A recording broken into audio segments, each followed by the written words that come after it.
Stock tayo ng bigas mga kasari dahil balita ko magtataas na ulit ang bigas.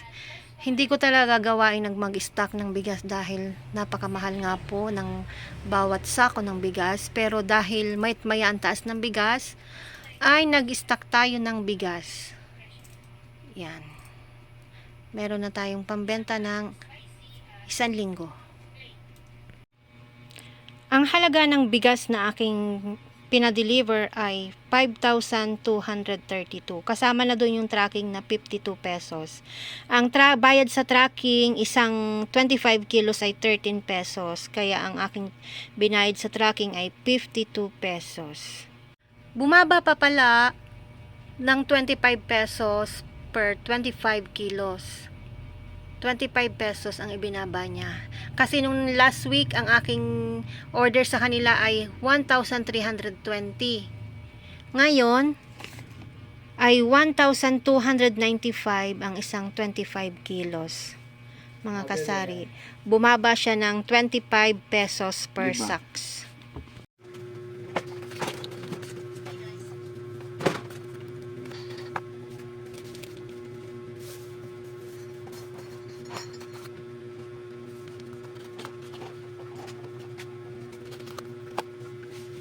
Buntin ko din.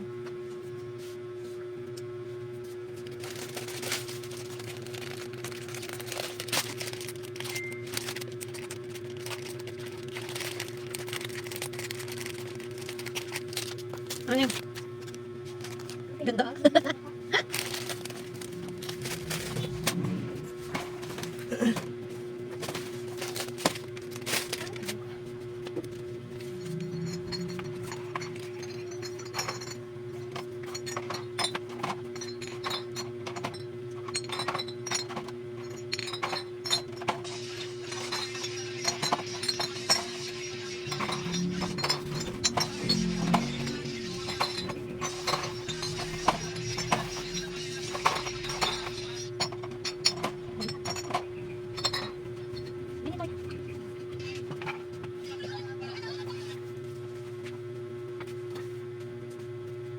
Meron ka lang? Wala na. Ang grande. Yung baka na. Meron pa? Ay, ang aking bote. Ay, isa.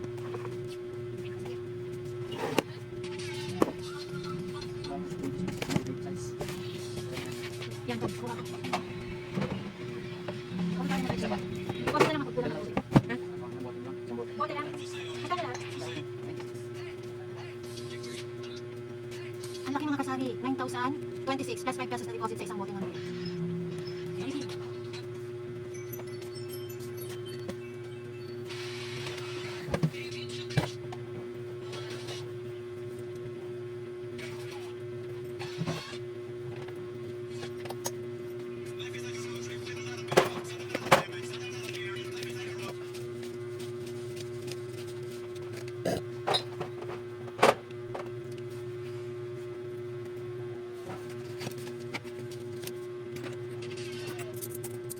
One, two, three, 4, 5, 6, 7, 8, 9.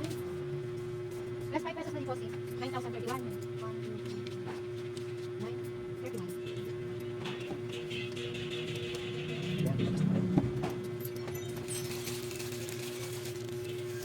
Okay. Ito guys, yung aking dumating na delivery today. Beer. 3 case na beer. Isang case na 1.5. Isang case ng Coca Salo at hatian ng lemon at RC Mega. Coke mismo. At 2 kahon ng Frasquito, 1 kahon ng 4, mga Jolly at Cola. Naku, wala pala sa may Frosty kaya? Parang walang Frosty. At ito, 2 plastic. Yan po lahat ang aking delivery for today na nagkakahalaga ng 9,026 plus 5 pesos na deposit dun sa kulang na isang bote ng beer. Kaya 9,031. Gusto ko din po palang i-flex sa inyo yung aking isa pang ino-orderan ng itlog. Ito po ay Good Cracks. Nung una po ay nag-order lang ako nito ng isang tray kasi panggamit lang namin, panarili, para hindi na ako kumuha sa aking pantindang itlog. Ngayon, may nakakitang customer na ang lalaki daw. Ang lalaki nga naman po mga kasari. Kaya lang meron po siyang crack na maliit.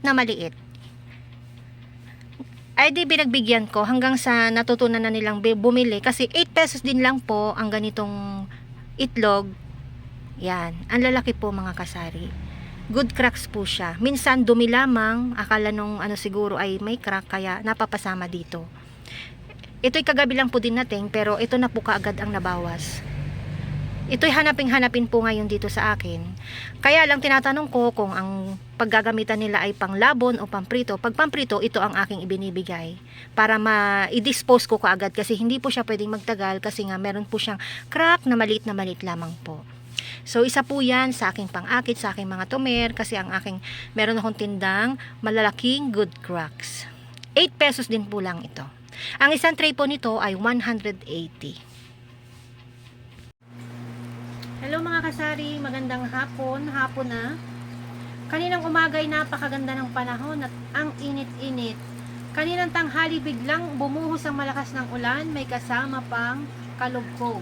At ngayon, kanina ako'y nagbibideo. Habang ako'y nagbibideo, lumakas na ulit ang ulan, kaya itinigil ko. Ito ay pa-take 2 ko na. Pa-take 2 ko na po ito. At ngayon ay umaambon-ambon na ulit. At maulog po sa labas. So, mga kasari, ang bigas po natin, ang update po natin sa bigas ay good news naman. Bumaba po ang bigas kahit papaano. Bumaba ng 25 pesos per 25 kilos ng isang sacks. So, sana po magtuloy-tuloy na. Buti na lang at hindi ako nakapag-stock ng sobrang dami dahil wala din naman akong i-stock. Napakamahal nga po ng bigas. Hanggang 4-5 lang ang kaya kong i-stock. At buti na lang ay hindi ako naingganyong mag-stock din ng madami. Katulad ng aking mga napapanood sa ating mga kapwa katendera. So sana magtuloy-tuloy na ang pagbaba ng bigas. At alam nyo naman mga kasari na pagtaas ng ating puhunan ay pagliit naman din ng ating kita. So, sana ay magtuloy-tuloy na in Jesus name. Sana lahat ng ating mga paninda ay bumaba para kayang-kaya ng mamili ng maramihan. Yung dati nating pamimili nung unang panahon na sa halagang kagayon ay napakarami ng mabibili. Ngayon, ang 10,000 ay talagang kakaunti. Kakaunti ng ating nabibili. Katulad ng aking pa-deliver, worth 9,000 plus, ay dito lamang po sa mga alak at mga soft drinks. At konting plastic, 2 plastic lang po yun, ay 9,000 na kaagad. Siyempre mga kasari, tuloy-tuloy din tayong magpapadeliver at mag-restock ng ating mga paninda para tuloy-tuloy tayong bumenta at kumita.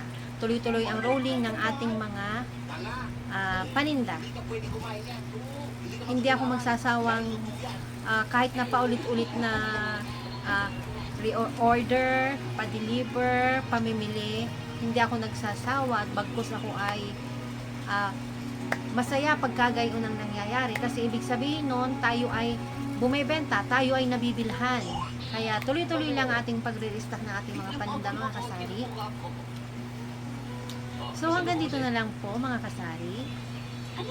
Ngayon ay araw ng Martes, maulang Martes. So hanggang dito na lang mga kasari. Kita-kits po tayo sa susunod ko pa pong mga upload. Subscribe po kayo sa aking channel, Aileen Store. At maraming salamat po sa lahat ng mga nag-subscribe. Thank you so much mga kasari. So, bye na mo po mga kasari. Happy selling. God bless us all. Bye!